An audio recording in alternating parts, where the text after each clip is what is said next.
सियावर रामचंद्र जी की जय। प्रभु श्री राम की अनोखी और अद्भुत गाथा में जिससे कलयुग के सारे तापों का नाश हो जाता है, सारे पापों का नाश हो जाता है, आपकी सेवा में एक बार पुनः लेकर उपस्थित हूँ। एक बार प्रेम से बोलिए सियावर रामचंद्र जी की जय।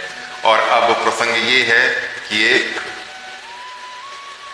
भगवान परशुराम, लक्ष्मण जी और भगवान राम के प्रति जो विवाद है, जो वार्तालाप है, जो बहस है, वो चल रही है, कंटिन्यूड है। आइए इसके भागीदार बनते हैं। जौ पे कृपा बेगी करहूं किन्हीं आखिन ओटा, देखत छोट छोट खोट निपुर घोटा, बिहसे लखन कहा मन माही, मुंह दे आंखी कतऊ को नाही। इसको शीघ्र ही आंखों की ओर क्यों नहीं करते? यह राजपुत्र देखने में छोटा है पर है बड़ा खोटा। तब लक्ष्मण जी मन ही मन हंसकर मन ही मन कहा, आंख मुंह देने पर कहीं कोई नहीं है। परशुराम तब राम प्रति बोले उर अति क्रोध, शंभु सरासन तोरी सठ करसी हमार प्रबोध। तब परशुराम जी हृदय में अत्यंत क्रोध भरकर श्री राम जी से बोले, अरे शठ, तू शिव जी का धनुष तोड़कर उल्टा हम ही को ज्ञान सिखाता है। बंधु कहीं कटु सम्मत तोरे, तू छल विनय करसी कर जोरे। करु परितोष मोर संग्रामा, नाहित छाड़ कहाऊ बरामा। तेरा यह भाई मेरी ही सम्मति से कटु वचन बोलता है और तू छल से हाथ जोड़कर विनय करता है। या तो युद्ध में मेरा संतोष कर, नहीं तो राम कहलाना छोड़ दे। छलु तजी करहि समरु शिवद्रोही, बंधु सहित न तमारूं तो ही। भृगुपति बकही कुठार उठाए, मन मुस्काही राम सिरुनाए। अरे शिवद्रोही, छल त्याग कर मुझसे युद्ध कर, नहीं तो भाई सहित तुझे मार डालूंगा। इस प्रकार परशुराम जी कुठार उठाए बके रहे हैं और श्री रामचंद्र जी सिर झुकाए मन ही मन मुस्कुरा रहे हैं। गुनह लखन कर हम पर रोसु, कतऊ सुधाई ते बड़ दोसु। टेढ़ जानी सब बंदई काहू, बक्र चंद्र मही ग्रसन न राही। राहु, गुनाह तो लक्ष्मण का और क्रोध मुझ पर करते हैं। कहीं कहीं सीधेपन में भी बड़ा दोष होता है। टेढ़ा जानकर सब लोग किसी की भी वंदना करते हैं। टेढ़े चंद्रमा को तो राहु भी नहीं ग्रसता, सीधे और गोल को ही ग्रसता। राम के हूं रिस तजिय मुनीसा, कर कुठार आगे यह सीसा। जही रिस जाय करई सोई स्वामी, मोहि जानिए आपन अनुगामी। श्री रामचंद्र जी ने प्रकट में कहा, हे मुनीश्वर, क्रोध छोड़िए, आपके हाथ में कुठार है और मेरा यह सिर आगे है। जिस प्रकार आपका क्रोध जाए, हे स्वामी, वही कीजिए और मुझे अपना अनुचर और दास मानिए। प्रभु ही सेवक कहीं समरु, कस तजहु विप्र बर रोष। बेसु बिलो के कहे से कछु, बालक हूं नहीं दोष। स्वामी और सेवक में युद्ध कैसा? हे ब्राह्मण श्रेष्ठ, क्रोध का त्याग कीजिए।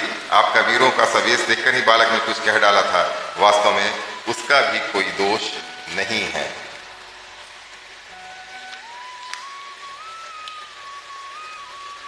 देखी कुठार बाण धनुधारी, भय लरि कहीं रिस बीरु बिचारी।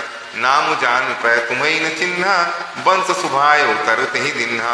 आपको कुठार बाण और धनुष धारण किए देखकर और वीर समझकर बालक को क्रोध आ गया। वह आपका नाम तो जानता था पर उसने आपको पहचाना नहीं। आपने वंश के स्वभाव के अनुसार उसने उत्तर दिया, जो तुम औते हूँ मुनि की नाई, पदरज सिर शिशुभ धरत गोसाई।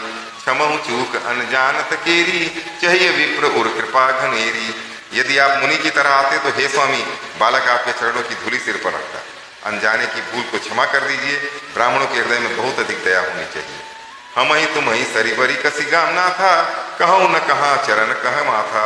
राम मात्र लघु राम हमारा, परसु सहित बड़ नाम तुम्हारा। हे नाथ, हमारी और आपकी बराबरी कैसे?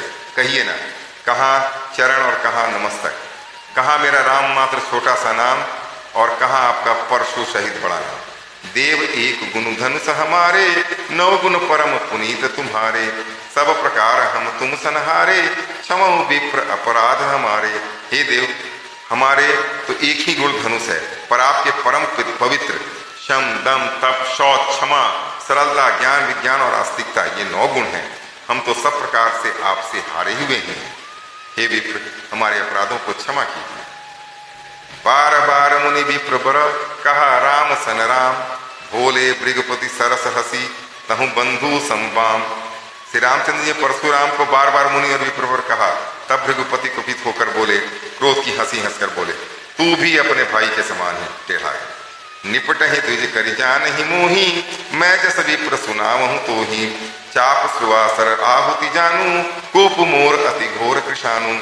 तू भी मुझे निरा ब्राह्मण ही समझता है, मैं जैसा विप्र हूं तुझे सुनाता हूं। धनुष को स्लुआ, बाण को आहुति और मेरे क्रोध को अत्यंत भयंकर अग्नि जान। समिधि सेन चतुरंग सुहाई, महामहीप भये पशु आई। मैं यही परसु काटी बलि दिन्हे, समर यज्ञ जप कोटिन किन्हे। चतुरंगनी सेना, सुंदर समिधाएं, यज्ञ में जलाने वाली लकड़ियां हैं। बड़े बड़े राजा उसमें आकर बलि के पशु हुए हैं, जिनको मैंने इसी फरसे से काट कर बलि दिया है। ऐसे करोड़ों उपयुक्त रण यज्ञ मैंने किए हैं। मोर प्रभाव विदित नहीं तोरे, बोलसी निदरी विप्र के भोरे। भंजऊ चाप दाप बड़ बाढ़ा, अहमति मनहु जीत जगुटाढ़ा। मेरा प्रभाव तुझे मालूम नहीं, इसी से तू ब्राह्मण के धोखे से मेरा निरादर करके बोल रहा है। धनुष तोड़ डाला, इससे तेरा घमंड बहुत बढ़ गया है। ऐसा अहंकार है मानो संसार को जीत कर खड़ा है। राम कहा मुनि कहूं बिचारी, रिस अति बड़ी लघु चूक हमारी। छुअत ही टूट पिनाक पुराना, मैं के हेतु कराऊं अभिमाना। तब श्री रामचंद्र ने कहा, हे मुनि विचार कर बोलिए, आपका क्रोध बहुत बड़ा है और मेरी भूल बहुत छोटी। पुराना धनुष था, छूते ही टूट गया, मैं किस कारण अभिमान करूं। जो हम निदर ही विप्र बदी, सत्य सुनहु भृगुनाथ। तो असको जगत सुभट जही, भय बसुना महिमा। हे भृगुनाथ, यदि हम सचमुच ब्राह्मण कहकर निरादर करते हैं तो यह सत्य सुनिए। फिर संसार में ऐसा कौन योद्धा है जिसे हम डर के मारे मस्तक नवाएं। अब भगवान राम को भी बोलना पड़ रहा है।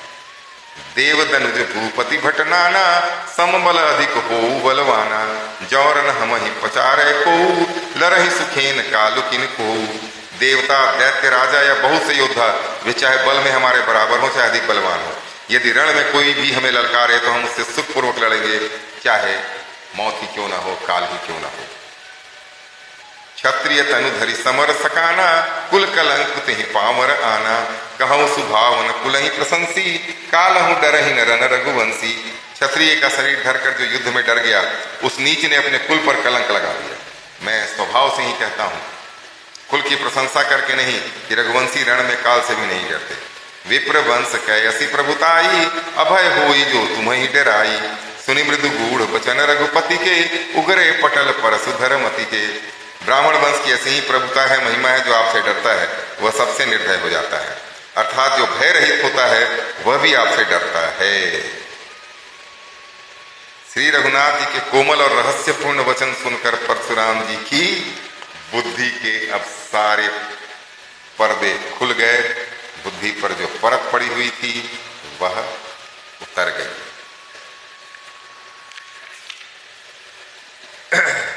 तब उन्होंने कहा, राम रमापति कर धनि लेहु, खेचहु मिटे मोर संदेहु। देत चाप आप ही चली गयऊ, परशुराम मन विस्मय भयहु। तब परशुराम जी ने कहा, हे राम, हे लक्ष्मीपति, पहचान गए वो, धनुष को हाथ में लीजिए और इसे खींचिए जिससे मेरा संदेह मिट जाए। और वह लक्ष्मीपति विष्णु का धनुष। परशुराम जी जब धनुष देने लगे तब आप ही चला गया। तब परशुराम जी के मन में बड़ा आश्चर्य हुआ। जाना राम प्रभाव तब, पुलक प्रफुल्लित गा। जोरी पानी बोले बचन, हृदय न प्रेम अमार। तब उन्होंने श्री राम जी का प्रभाव जाना, जिसके कारण उनका शरीर पुलकित और प्रफुल्लित हो गया। वे हाथ जोड़कर वचन बोले, प्रेम उनके हृदय में अब समाता न था। आज के लिए इतना ही, फिर कल बात करते हैं। सियावर रामचंद्र जी की जय हो। अगर आपने मेरा चैनल सब्सक्राइब नहीं किया है तो कृपा करके इसे सब्सक्राइब कर लें, कृपा करें, जिससे कि प्रतिदिन 10 मिनट के लिए ही सही आपके पास रघुकुल की महाकृति गाथा, वह गाथा जिससे हमेशा पुण्य की ही प्राप्ति होती है, सारे दुख सुख संताप मिट जाते हैं, वह आप तक पहुंचे। आज्ञा दीजिए। सियावर रामचंद्र जी